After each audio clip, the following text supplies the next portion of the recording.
Hi, അപ്പോൾ എല്ലാവർക്കും വീണ്ടും നമ്മുടെ യൂട്യൂബ് ചാനലിലേക്ക് സ്വാഗതം.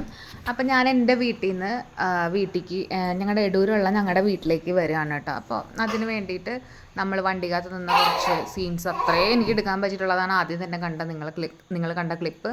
അതിനുശേഷം ഞങ്ങൾ വീട്ടിലെത്തിയിട്ട് ഉള്ളതാണ് കേട്ടോ. ഇത് മൊത്തം വീടൊക്കെ ആകെ കാട് കയറി കിടക്കായിരുന്നു. അപ്പോൾ അതുകൊണ്ട് തന്നെ ആദ്യം ഞങ്ങൾ വന്നപ്പോൾ തന്നെ പിള്ളേർ രണ്ടുപേരെയും വെച്ച് ഞങ്ങൾ രണ്ടുപേരും തന്നെയല്ല അവർ രണ്ടുപേരെയും മേയ്ക്കാൻ വേണ്ടിയിട്ടുള്ളൂ. അതുകൊണ്ട് തന്നെ കുറേ ഭാഗങ്ങളൊന്നും എനിക്ക് എടുക്കാൻ പറ്റിയില്ല. അപ്പോൾ ഞങ്ങളുടെ പരിമിതികളൊക്കെ മുന്നിൽ കണ്ടുകൊണ്ട് നിങ്ങൾ ഈ വീഡിയോ കാണുക കേട്ടോ. കണ്ട് നിങ്ങൾ ലൈക്ക് ചെയ്യാനും ഷെയർ ചെയ്യാനും കമൻറ്റ് ചെയ്യാനും പിന്നെ സബ്സ്ക്രൈബ് ചെയ്യാത്തവർ ആരെങ്കിലും ഉണ്ടെങ്കിൽ സബ്സ്ക്രൈബ് ചെയ്യാനും പുതിയതായിട്ട് നമ്മുടെ ചാനൽ കാണുന്നവരുണ്ടെങ്കിൽ അവരും സബ്സ്ക്രൈബ് ചെയ്യാനായിട്ട് മറക്കരുത് കേട്ടോ. നിങ്ങളുടെ എന്താ പറയുക, നിങ്ങളുടെ ക്രിറ്റിസിസംസാണ് നമ്മുടെ ഒരു സപ്പോർട്ട് എന്ന് പറയുന്നത്. ഓക്കെ, പിന്നെ നിങ്ങളുടെ അഭിപ്രായങ്ങൾ എന്ത് തന്നെയാണെന്ന് വെച്ചാൽ നിങ്ങൾക്കത് കമൻറ്റിലൂടെ രേഖപ്പെടുത്താം. അപ്പോൾ ഞാൻ വന്ന് കയറിയപ്പോൾ തന്നെ അഭിയേട്ടൻ എനിക്ക് വീട് മൊത്തം അടിച്ച് വാരി തുടച്ച് വൃത്തിയാക്കി തന്നു കേട്ടോ. അതുകൊണ്ട് തന്നെ എനിക്ക് ആ സമയം പിള്ളേരെ നോക്കി ഇരിക്കാൻ പറ്റി. അതിനുശേഷം പിന്നെ ഞങ്ങൾ പതുക്കെ രാവിലത്തെ ബ്രേക്ക്ഫാസ്റ്റൊക്കെ ഞങ്ങൾ പുറത്തുനിന്ന് വാങ്ങിച്ചാണ് കഴിച്ചത്. ഉച്ചക്കത്തെയാണ് ഞങ്ങൾ വീട്ടിലുണ്ടാക്കിയത് കേട്ടോ. അപ്പോൾ അഭിയേട്ടൻ ഞങ്ങൾക്ക് ബെഡൊക്കെ വൃത്തിയാക്കി കുടഞ്ഞ് വിരിച്ച് ഞങ്ങളുടെ അടുത്ത് റെസ്റ്റ് എടുത്തോളാൻ വേണ്ടി പറയുമായിരുന്നു. അപ്പോൾ ആ ഒരു സീനാണിത്. അങ്ങനെ പിള്ളേർക്ക് ഭയങ്കര ക്ഷീണമായിരിക്കുമല്ലോ, നമ്മൾ അത്രയും നേരം ട്രാവൽ ചെയ്തത് കൊണ്ടുള്ള ഒരു ക്ഷീണം പിള്ളേർക്ക് നല്ലോണം ഉണ്ടായിരുന്നു. പിന്നെ അവർക്ക് വാശി ഉണ്ടായിരുന്നു. എൻ്റെ വീട്ടിൽ ഒരുപാട് പേരുണ്ടായിട്ട് പെട്ടെന്ന് ഞങ്ങൾ ഇങ്ങോട്ട് വന്നപ്പോൾ ഇവിടെ ആരും ഇല്ലല്ലോ, അപ്പോൾ അതിൻ്റെ വാശി അവർക്ക് നല്ലോണം ഉണ്ടായിരുന്നു. അപ്പോൾ അവരും വെച്ച് ഞാൻ കിടന്നു കേട്ടോ. കുറച്ച് സമയമേ കിടക്കാൻ പറ്റുള്ളൂ. രണ്ടാളും ഭയങ്കര എന്താ പറയുക, വാശിയും ഭയങ്കര ഹൈപ്പർ ആക്റ്റീവായിട്ട് ഇരിക്കുകയായിരുന്നു അവർ ആ സമയത്ത്.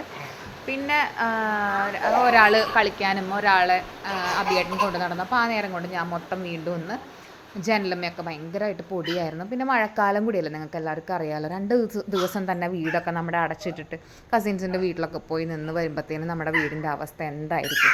അപ്പോൾ പിന്നെ ഞങ്ങൾ ഏകദേശം ഇപ്പോൾ ഒരു മാസാവാറായി വീട്ടിൽ പോയി വരുന്നത് കേട്ടോ. അപ്പോൾ ആ വീടിൻ്റെ അവസ്ഥ എന്തായിരിക്കും നിങ്ങൾക്ക് പറയാതെ തന്നെ അറിയാമല്ലോ. അപ്പോൾ മൊത്തം ഒരു പൂപ്പലും മൊത്തത്തിലൊരു ഭയങ്കര ഒരു വൃത്തികെട്ട സ്മെല്ലും ഒക്കെ ആയിട്ട് ഭയങ്കര ഒരു അവസ്ഥയായിരുന്നു കേട്ടോ.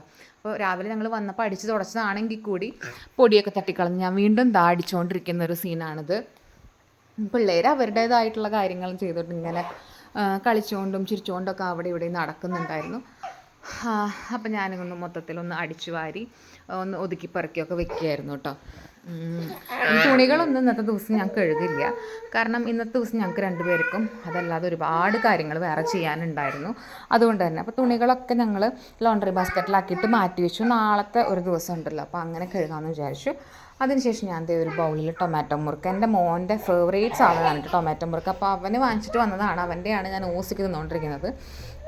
വെറുതെ ഇരുന്നപ്പോൾ എനിക്ക് അങ്ങനെ ഒരു ക്രേവിങ് വന്നതുകൊണ്ട് ഞാൻ കഴിച്ചതാണ് കേട്ടോ. പിള്ളേർ അപ്പോഴത്തേനും നല്ല ഉറക്കം ഉറങ്ങി. അതിനുശേഷം അഭിയേട്ടൻ വീട്ടിലേക്ക് വേണ്ട സാധനങ്ങളും കാര്യങ്ങളൊക്കെ വാങ്ങിച്ചിട്ട് വന്നു. പിന്നെ എൻ്റെ അഭിയേട്ടൻ്റെ ഫേവറേറ്റ് മീറ്റാണ് പോർക്ക്. നമ്മുടെ അവിടെയൊക്കെ പോർക്ക് എന്നൊക്കെ പറയും. ഇവിടെ കണ്ണൂരൊക്കെ പന്നി എന്നൊക്കെയാണ് കൂടുതൽ ഞാൻ പറയുന്നത് കേട്ടേക്കണ്. അപ്പോൾ എന്തായാലും സാധനമൊക്കെ ഒന്ന് തന്നെ. അപ്പോൾ അതാണ് ഞങ്ങളുടെ ഫേവറേറ്റ് മീറ്റ്. അപ്പോൾ ഞങ്ങൾ ചിക്കനേലും ബീഫിനേലും ഒക്കെ കൂടുതൽ നമ്മളതാണ് വീട്ടിൽ വാങ്ങിക്കൽ കേട്ടോ. അപ്പോൾ അഭിയേട്ടൻ്റെ വകയായിരുന്നു സ്പെഷ്യൽ ഇന്ന്. പിന്നെ ഞാൻ വീട്ടിൽ പോയി വന്നപ്പോഴത്തേനും എൻ്റെ ചെടികൾ നശിച്ചു പോയി എന്ന് വിചാരിച്ച എൻ്റെ ചെടികളൊക്കെ നല്ല ഭംഗിയായിട്ട് നിൽക്കുന്നത് കണ്ടപ്പോൾ എനിക്ക് സന്തോഷം തോന്നിയിട്ട്. അതിന് ചുറ്റുപാട് ആകെ വൃത്തികേടായി കിടക്കായിരുന്നെങ്കിൽ പോലും അതിൽ മൊത്തം പൂവും കായും ഒക്കെ കണ്ടപ്പോൾ എനിക്ക് ഭയങ്കരമായിട്ട് സന്തോഷം തോന്നി. വെള്ളക്കാന്താരീൻ്റെ ചെടിയായിരുന്നു. അപ്പോൾ എൻ്റെ ലൈഫിൽ ആദ്യമായിട്ടാണ് കേട്ടോ ഞാനിങ്ങനെ പച്ചക്കറിയൊക്കെ വെച്ച് അതിനെ പരിപാലിക്കാനൊക്കെ തുടങ്ങിയത്. അപ്പോൾ അതിങ്ങനെ ഭംഗിയിൽ നിൽക്കുന്ന കാണുമ്പോൾ എനിക്ക് ഭയങ്കര സന്തോഷം തോന്നിയായിരുന്നു. പിന്നെ ചീരയും നിറയെ പുഴുക്കുത്തായിരുന്നു. ഇപ്പോൾ മഴ ആയതുകൊണ്ടാണോ എനിക്കറിയില്ല, പുഴുക്കുത്തൊക്കെ മാറി നല്ല ഭംഗിയിൽ നിൽക്കുന്നുണ്ട്. മല്ലിയില നല്ല ഭംഗിയിൽ നിൽക്കുന്നുണ്ട്, ആഫ്രിക്കൻ മല്ലിയില. അപ്പോൾ എല്ലാം എനിക്ക് ഭയങ്കര ഇഷ്ടമായിരുന്നു കേട്ടോ. വന്നപ്പോൾ തന്നെ ഇത് കണ്ടപ്പോൾ ഭയങ്കര സന്തോഷമായി. ഞാൻ അലക്കുന്ന ഭാഗം കാണാനും കൂടി ഇല്ല. അതുപോലെ കാറ്റും മഴയൊക്കെ വന്ന് മൊത്തം വൃത്തികേടായി കിടക്കുകയാണ്. ഇനി ഇവിടെയൊക്കെ വൃത്തിയാക്കാമെന്ന് പറഞ്ഞാൽ ഭയങ്കര ടാസ്ക്കാണ് കേട്ടോ. 2 ദിവസം കൊണ്ട് ഞാനതൊക്കെ ചെയ്യുള്ളൂ, അല്ലെങ്കിൽ നമ്മൾ സൈഡായി പോകും. പിന്നെ നമുക്ക് 2 മക്കളെ നോക്കേണ്ടതാണ്. അപ്പോൾ പിന്നെ നമുക്ക് അവരുടെ അടുത്ത് ഭയങ്കര ദേഷ്യവും കാര്യങ്ങളൊക്കെ തോന്നും. അപ്പോൾ അതിൻ്റെ പേരിലാണ് ഞാൻ അങ്ങനെ ചെയ്യാമെന്ന് വിചാരിച്ചത്. പിന്നെ നമ്മുടെ പോർക്കിൻ്റെ മസാലയും കാര്യങ്ങളൊക്കെയാണ്. അഭിയേട്ടനത് വേവിച്ച് വെച്ചിട്ടുണ്ടായിരുന്നു. അപ്പോഴത്തേനും ഞാനവിടെ പാത്രങ്ങൾ കുറച്ച് ഇരിപ്പുണ്ടായിരുന്നു. അപ്പോൾ അതൊക്കെ കഴുകാൻ വേണ്ടിയിട്ട് നോക്കുമായിരുന്നു. പാത്രങ്ങൾ എന്ന് വെച്ചാൽ അധികം പാത്രങ്ങൾ ഞാൻ ഇടലില്ല. അപ്പോൾ തന്നെ ഒരുപാട് പാത്രങ്ങളൊന്നും ആക്കാൻ നിൽക്കില്ല, അപ്പോൾ തന്നെ കഴുകി മാറ്റും. പിന്നെ എന്തോ കുറച്ച് പാത്രങ്ങൾ അവിടെ ഇരിക്കുന്നുണ്ടായിരുന്നു, അപ്പോൾ അതും കൂടെ ഞാനൊന്ന് കഴുകി മാറ്റുവാണ്. സ്ലാബൊക്കെ ഒന്ന് വൃത്തിയിൽ തുടക്കുകയാണ് കേട്ടോ. ഈ വീടിൻ്റെ അടുക്കള മാത്രം ഭയങ്കര പഴഞ്ചൻ അടുക്കളയാണ്. അപ്പോൾ നമ്മൾ എത്ര വൃത്തിക്ക് ഇട്ടാലും ആ ഒരു പഴഞ്ചൻ ഒരു ഫിനിഷിങ്ങേ നമുക്ക് കിട്ടുള്ളൂ. എന്നാലും വൃത്തിക്ക് ഇടുക എന്നുള്ളതാണല്ലോ പ്രാധാന്യം. അല്ലാണ്ട് എങ്ങനെ ഇരിക്കുന്നു അതിൻ്റെ സ്ട്രക്ചറിലല്ല, വൃത്തി ആണ് എപ്പോഴും നമുക്ക് പ്രാധാന്യം. അപ്പോൾ അതുകൊണ്ട് തന്നെ ഞാൻ എത്ര വൃത്തിയിൽ ഇട്ടാലും എനിക്കധികം സാറ്റിസ്ഫാക്ഷൻ ഈ അടുക്കളയിൽ നോക്കിക്കഴിഞ്ഞാൽ വരാറില്ല. പക്ഷെ എന്നാലും നമ്മളെ കൊണ്ട് പറ്റുന്നത് വൃത്തിയാക്കുക എന്നുള്ളതാണല്ലേ, അല്ലാണ്ട് അടുക്കളേൻ്റെ സ്ട്രക്ചറൊന്നും മാറ്റാൻ നമുക്ക് പറ്റില്ല. അപ്പോൾ അത് വൃത്തിയിലിടുക എന്നുള്ളത് തന്നെ എന്നാണ് ചെയ്യാനുള്ളത്. പിന്നെ ഒരു ഉണങ്ങിയ തുണി വെച്ചിട്ട് അവിടെ മൊത്തത്തിലൊന്ന് തുടയ്ക്കുന്നുണ്ട്. കാരണം ഒന്നാമത് മഴ പെയ്തതിന് ഞളുപ്പും കാര്യങ്ങളൊക്കെയാണ്.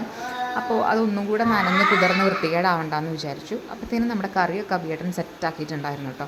അപ്പോഴത്തേനും ഞാനൊന്ന് പുറത്തേക്കൊക്കെ ഒന്ന് ഇറങ്ങി. അപ്പോൾ ബക്കറ്റിൽ മൊത്തം ചെളിയും കാര്യങ്ങളൊക്കെയാണ്. അപ്പോൾ കുറച്ച് ഭാഗത്തെ പുല്ല് പറിക്കാൻ പറ്റിക്കഴിഞ്ഞാൽ നല്ലതാണല്ലോ എന്ന് ഓർത്തിട്ട് ഞാൻ പുറത്തേക്ക് ഇറങ്ങി പുല്ല് പറിക്കാനൊക്കെ നിന്നിട്ടോ. പിന്നെ എൻ്റെ മുളക് ചെടീന് ചുറ്റും കുറേ ആവശ്യമില്ലാത്ത കുറേ ചെടിയും പിന്നെ അതും ഇതൊക്കെ പടർന്ന് കിടപ്പുണ്ടായിരുന്നു. പ്ലാസ്റ്റിക് ബോട്ടിലൊക്കെ വീണ് കിടപ്പുണ്ടായിരുന്നു. അപ്പോൾ അതൊക്കെ ഞാനെടുത്ത് മാറ്റി കുറച്ചീശെ പിള്ളേർ ഉറങ്ങിയ സമയത്ത് കുറച്ചീശെ പുല്ലൊക്കെ പറിക്കുമായിരുന്നു കേട്ടോ. എനിക്കധികം കാട്ടിലോട്ടൊക്കെ ഇറങ്ങി പുല്ല് പറിക്കാൻ ഭയങ്കര പേടിയാണ്. കാരണം ഇവിടെ നല്ല പാമ്പിൻ്റെ, അത് നല്ല വെനമസായിട്ടുള്ള പാമ്പിൻ്റെ ശല്യമൊക്കെയുള്ള ഏരിയയാണ്. അതുകൊണ്ട് തന്നെ നമ്മൾ മുറ്റത്ത് കാണുന്ന പുല്ലുകളെ അങ്ങ് പറിക്കുന്നുണ്ടായിരുന്നുള്ളൂ. പിന്നെ ഇടയ്ക്കിടയ്ക്ക് പിള്ളേരൊക്കെ എഴുന്നേൽക്കുന്നൊക്കെ ഉണ്ടായിരുന്നു. അപ്പോൾ അതൊക്കെ കഴിഞ്ഞ് വീണ്ടും ചെടി പറിച്ചിട്ട പുല്ലിനൊക്കെ ഒന്ന് അടിച്ചു വരാമെന്ന് വിചാരിച്ച് പുറത്തേക്ക് ഇറങ്ങിയപ്പോൾ അപ്പുറത്തെ ചേച്ചീനെ കണ്ടു. അപ്പോൾ ചേച്ചിയുടെ അടുത്ത് വിശേഷങ്ങളൊക്കെ പറഞ്ഞിരിക്കുകയായിരുന്നു. ചേച്ചി ചോദിക്കുകയായിരുന്നു എപ്പോഴാണ് നിങ്ങൾ വന്നത്, എങ്ങനെയുണ്ടായിരുന്നു അവിടെ പോയിട്ട്, മക്കളൊക്കെ സുഖമായിട്ടിരിക്കുന്നു എന്നൊക്കെ ചോദിച്ച് ഞങ്ങൾ വിശേഷം പറയായിരുന്നു കേട്ടോ. ചേച്ചിയുടെ അടുത്ത് കുറേ നേരം സംസാരിച്ചു. അപ്പോൾ ഇവിടെ കാറ്റും മഴയും, ഭയങ്കര കാറ്റും മഴയും തന്നെയാണെന്നാണ് ചേച്ചി പറഞ്ഞിരുന്നത്. ഇടയ്ക്കിടയ്ക്ക് ഞാൻ ചൊറിയുന്നത് കണ്ട് പേടിക്കേണ്ട, മൊത്തം കൊതുകാണ് കേട്ടോ. ഭയങ്കര കൊതുകിൻ്റെ ശല്യമാണ് കേട്ടോ. കൊതുകും പിന്നെ നമ്മൾ വീട്ടിലുണ്ടായിരുന്നില്ല, അപ്പോൾ അതുകൊണ്ട് തന്നെ വീടിന് ചുറ്റും വെള്ളമൊക്കെ കെട്ടി കിടക്കുന്നുണ്ടാവും. മൊത്തം വൃത്തികേടായി കിടക്കണം. അപ്പോൾ 2 ദിവസം കൊണ്ട് ഇതൊക്കെ ക്ലീൻ ആക്കേണ്ട കാര്യം ആലോചിക്കുമ്പോൾ തന്നെ ടെൻഷനാണ്. എന്നാലും നമ്മൾക്ക് ചെയ്യാൻ പറ്റാവുന്ന പോലെ പതുക്കെ ഓരോ കാര്യങ്ങൾ ഇങ്ങനെ ചെയ്തുകൊണ്ടിരിക്കുകയാണ് കേട്ടോ. അപ്പോൾ ചേച്ചി വർത്താനം പറഞ്ഞ് പോയി. അതിനുശേഷം ഞാൻ കുറേ പുല്ലൊക്കെ പറിച്ച് മാറ്റി. എന്നാലുണ്ട് ഒരുപാട് പറിക്കാൻ വേണ്ടിയിട്ട്. പിന്നെ ഇതെനിക്ക് അമ്മ തന്നുവിട്ട കുടപ്പുളിയാണ് കേട്ടോ. അപ്പോൾ കുടപ്പുളീൻ്റെ വിത്ത് തറവാട്ടിക്കെങ്ങാനും ഇവിടെ ഹസ്ബൻഡിൻ്റെ അമ്മയ്ക്ക് കൊടുത്തു വിടണം. അപ്പോൾ മരം ആവുമായിരിക്കും എന്നൊക്കെ പറഞ്ഞിട്ടാണ് അമ്മ എനിക്ക് തന്നത്. അപ്പോൾ ഞാനതങ്ങ് എടുത്തു. പിന്നെ അപ്പോഴത്തേനും എന്താ കുഞ്ഞാവ് കഴിഞ്ഞിട്ട് കിടപ്പുണ്ടായിരുന്നു. അപ്പോൾ അവൻ്റെ അടുത്ത് കുറച്ച് നേരം സോപ്പൊക്കെ ഇട്ട് കിടന്ന്, പിന്നെ അവൻ്റെ അടുത്ത് കുറേ സൊറയൊക്കെ പറഞ്ഞ് അവൻ്റെ കൂടെ ഇങ്ങനെ ഇരുന്നു. അത് കഴിഞ്ഞ് പിന്നെ പിള്ളേർ വീണ്ടും കിടന്നുറങ്ങി കേട്ടോ. അപ്പോൾ ഞാൻ ഇങ്ങനെ അഭിയേട്ടൻ്റെ അടുത്തൊക്കെ ഇരുന്ന് ഇങ്ങനെ ഉറങ്ങുന്നു, നമ്മൾ സംസാരിക്കുകയായിരുന്നു. അത് കഴിഞ്ഞ് പിന്നെ പിള്ളേരൊക്കെ എഴുന്നേറ്റു. മോനെ എണീറ്റിട്ടുണ്ടായിരുന്നില്ല, പൊന്നുട്ടൻ കുഞ്ഞത് എഴുന്നേറ്റായിരുന്നു, ഭദ്രു. അപ്പോൾ നമ്മൾ ചായ വെക്കുകയായിരുന്നു. അപ്പോൾ അവനും എൻ്റെ ഒക്കത്തുണ്ട്. നമ്മൾ ചായയൊക്കെ വെച്ച് എന്താ പറയുക, ഇങ്ങനെ കടിയൊക്കെ തിന്നിങ്ങനെ വെറുതെ ഇരിക്കാൻ പോവുകയാണ്. നമ്മുടെ ഒരുവിധം ഒരു 70% പണിയൊക്കെ തീർന്ന്. ഇനി പണികളുണ്ട്. തുണികൾ അലക്കണം, പിന്നെ ബാക്കി പുല്ല്, വീടിന് ചുറ്റുമുള്ള പുല്ല് പറിക്കണം, മിറ്റടിക്കണം. അതൊക്കെ നാളത്തെ പണിയാണ്. അപ്പോൾ വീടിൻ്റെ ഉള്ളിലത്തെ പണിയൊക്കെ തീർന്നു. അതുപോലെ തന്നെ എൻ്റെ അഭിയേട്ടൻ എന്നെ ഒരുപാട് സഹായിച്ചു കേട്ടോ. കാരണം ആളുടെയും കൂടെ ഇത്ര ഹെൽപ്പില്ലെങ്കിൽ ഞാൻ കെട്ടിത്തിറങ്ങുമായിരുന്നു. അപ്പോൾ അതുകൊണ്ട് തന്നെ നല്ല പോലെ ക്ലീനാക്കാൻ പറ്റി വീടും കാര്യങ്ങളൊക്കെ. അപ്പോൾ പുതിയ വിശേഷങ്ങളായിട്ട് ഞാൻ വീണ്ടും വരാം. അപ്പോൾ ഒരു പാർട്ട് 2 എന്ന പോലെ ഇതിൻ്റെ പാർട്ട് 2 ഞാൻ അടുത്ത ദിവസത്തിൽ ഇടുന്നതായിരിക്കും കേട്ടോ. അപ്പോൾ ഇത്രയേ ഉള്ളൂ ഇന്നത്തെ നമ്മുടെ വീഡിയോ. ഇതിൻ്റെ പാർട്ട് 2 അടുത്ത ദിവസം വരുന്നതായിരിക്കും. അപ്പോൾ നമ്മുടെ വീഡിയോ നമ്മുടെ വീഡിയോ കണ്ടിട്ട് അഭിപ്രായം നിങ്ങൾ കമൻറ്റിലൂടെ രേഖപ്പെടുത്തുക, മറ്റുള്ളവർക്ക് ഷെയർ ചെയ്ത് കൊടുക്കുക, സബ്സ്ക്രൈബ് ചെയ്യാത്തവർ സബ്സ്ക്രൈബ് ചെയ്യുക. അപ്പോൾ നിങ്ങൾ ഇതുവരെ തന്ന സപ്പോർട്ടിന് ഒരുപാട് നന്ദി. Thank you.